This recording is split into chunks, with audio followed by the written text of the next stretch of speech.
Dit is matriekafskeidsseisoen en die modes verander elke jaar. Juwele, gremering, haarstyle en rokke.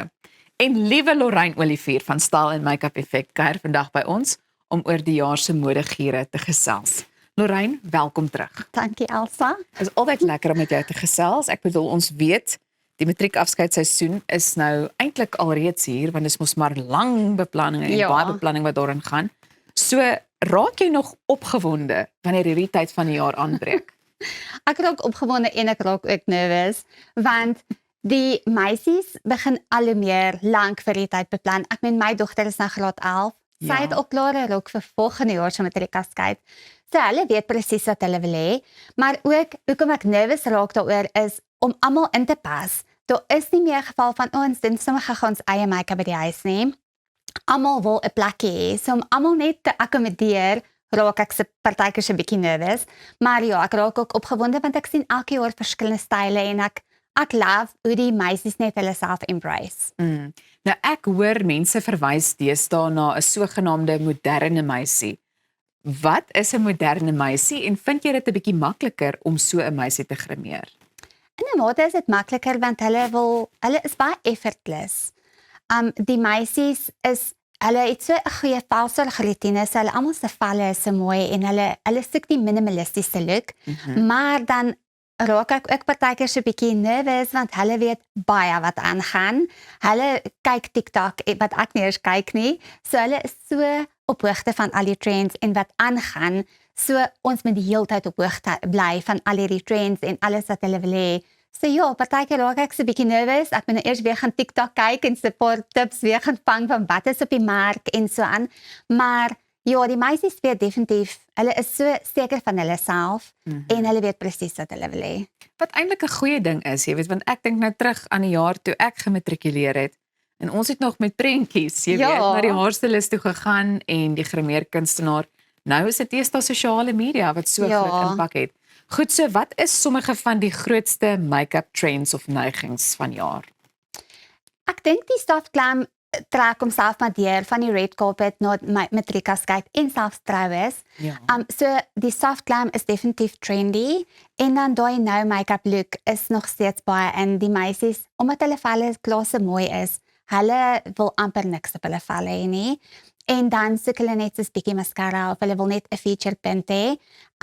En dan sien ons ook baie keer dat hulle volgens die theme gaan. Soos ek het 'n jaar terug 'n Arabiese make-up moes doen. So die hare, die make-up, alles, die rok, alles was Arabies en sy het beautiful gelyk, maar baie keer sal hulle die trend heeltemal deurvoer of die theme en sommer hulle hele look daarbey aanpas. En ek dink die hele minimalistiese aanslag is nogal tydloos ook. Maar ek wil sommer vir jou vra, wanneer dit kom by haarstyle ook, jy weet, upstyles, is dit ook net meer normaal, of ek weet nie hoe om dit anders te stel nie, maar 'n bietjie meer van 'n, seker maar is 'n eenvoudige voorkoms. Ja, kyk, die upstyles gaan nooit uitgaan nie, want 'n upstyle pas ook by sekere neckline en by sekere rokke. So ek voel 'n upstyle lyk altyd mooi as jy 'n baie besige rok het. So die upstyles wat deesdae trendy is my jou laaband en daai tipiese sleek back. Daar's nie baie detail in die hare nie, so dis jou tipiese sleek back band of dan die soft glam waves. Dit is nog steeds baie populair. Goed, en wanneer 'n mens kyk na iets soos die rok, nee, dit kan nogal partykeer baie besig wees. So kom ons fokus vir 'n oomblik op juwele. Wat sal jy uitsonder, jy weet, wat moet 'n mens in gedagte hou wanneer jy die juwele kies wat by 'n rok pas? Ek dink as jy rok baie besig is, moet jy baie minimalisties gaan met juwele. Ons sien dat baie mense dra net oorballe, want hulle neckline is byvoorbeeld besig of hulle soek nie iets om hulle arms nie, dan dra hulle net oorballe. En party wil nie eens oorballe hê nie, so hulle is regtig baie minimalisties. En party sal byvoorbeeld net 'n stad wil dra. Maar dit hang regtig af van jou rok. As jou rok baie besig is, gaan met minimalisties, maar as jou rok baie kralewerk en detail op het, dan kan jy nou weer ietsie meer extravagant gaan. En is daar miskien gewilde rokkeuses wat uitstaan? Ek sien, ons studio is toevallig langs 'n designer, Isal Otto-Couture, en ek sien daar's baie sagte, flowy rokke, maar dan is daar ook baie kralewerk op die rokke. So hulle, die bodice gedeelte, die tipiese boob tube gedeelte is baie trendy hierdie jaar. En dan sy ook, ek wil amper sê see-through met net kralewerk op. En dis beautiful. En dan ook jou balrokke is ook nog steeds trendy en in fashion. Maar dan sien ek ook baie die figure hugging rokke. Wat hulle is asymmetries of hulle is lekker styf en meermin-styl. So ja, ek dink daar is 'n paar style wat lekker in fashion is hierdie jaar. En dit klink en lyk vir my asof detail deesdae ook nogal belangrik is, veral nou dat jy nou die kralewerk ook verwys. Ja, so die kralewerk soos ons sê, vat ook forever om te doen, maar jy kry gelukkig die materiale wat klaar kralewerk op het, maar dan kry jy ook daai, hulle wil net 'n sekere deel beklemtoon van die rok, of hulle wil net ietsie mooi doen met kralewerk, 'n motief.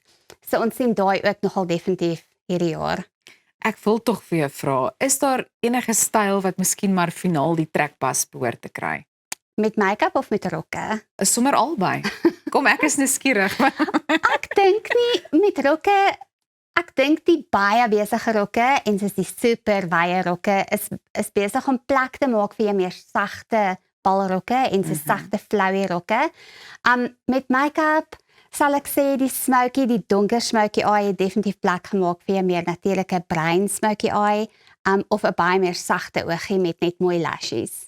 Nou ons het gesels oor juwele, maar dan is daar natuurlik ook iets soos die sogenaamde clutch bag wat vir soveel jare ook nogal, jy weet, deel was van die uitrusting of soof daai finale soos wat hulle noem die final touch ook basies teweeg kon bring. Is dit nog steeds iets wat baie gewild is? Ja, en ek dink 'n clutch bag sal nooit heeltemal uitsterf nie. 'n Clutch bag is daar vir jou bykomstighede soos 'n lipglossie of 'n lip eyes of jou foon of 'n geldjie of jou bankkaart of so. So ek dink 'n clutch bag gaan nooit uitsterf nie, maar hy het definitief meer verfyn. So ons sien baie keer as 'n rok baie plain is, dan is daar 'n mooi clutch bag met 'n mooi shape of ietsie met krale of ietsie met 'n mooi kettingkie wat jy net om jou skouer kan hak. So ek love 'n clutch bag. Ek is 'n groot fan daarvan, maar kies iets wat prakties is. Ja. Ja, ek bedoel jy moet 'n plekjie hê vir jou selfoon om die herinneringe vas te vang. En jou lipgloss. Verstaan jy? Sommige parfuum en alles wat jy daar kan indruk. Lorraine, ek dink jy weet wanneer 'n mens kyk na iets soos troues, dan weet 'n mens die bruide verkies dit gewoonlik om voor die tyd saam met die grimeerkunstenaar te spandeer vir daai sogenaamde toetsloopie of die trial. Is dit 'n moed wanneer dit kom by die matriekafskeid, want sommige matrikulante doen dit ook? Ja, ons kry dit baie, maar ons noem dit nie noodwendige trial nie. Ja. Baie mense boek deesdae die fotoshoot 'n dag voor die tyd of 2 dae voor die tyd. So hulle doen hulle trial basies vir die fotoshoot sodat hulle dag van die matriekafskeid nie so besig is nie. So dan weet hulle het baie tyd, hulle foto's is klaar gedoen, so hulle kan dan basies baie rustiger wees op die dag van die matriekafskeid self. Die dinge verander hoor, teen 'n reuse spoed, maar baie dankie vir al die insig wat jy vanoggend met ons gedeel het soos altyd. Dankie. Goed, ons luister net hierna na Bason Laas se nuwe enkelsnit. So bly gerus ingeskakel. Jy is ingeskakel by Goeiemôre Good Morning. Maak ook seker jy gaan kyk na al hierdie interessante gesprekke op ons YouTube kanaal indien jy enige daarvan misgeloop het.